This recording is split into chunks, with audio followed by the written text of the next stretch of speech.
ទុំភ្នំជាប់ជើងមេឃចាំរស្មីផ្លេចផ្លែងជ្រែងរាត្រីរនោចអូតដល់មានជ័យអានងអាណោចអរាបងសាក់ណោចកណ្ដោយកណ្ដាញឡើយ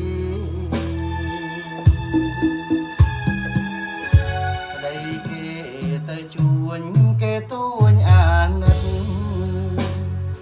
ដៃអូនបដោ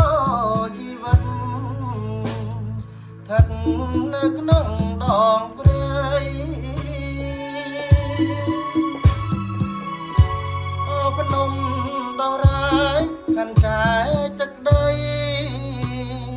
ខ្សែលោហិតនិស័យអាឡ័យ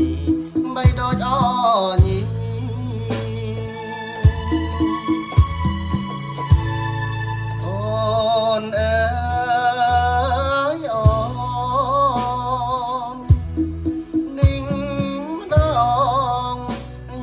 ត្រូវចែកផ្លូវបាយជី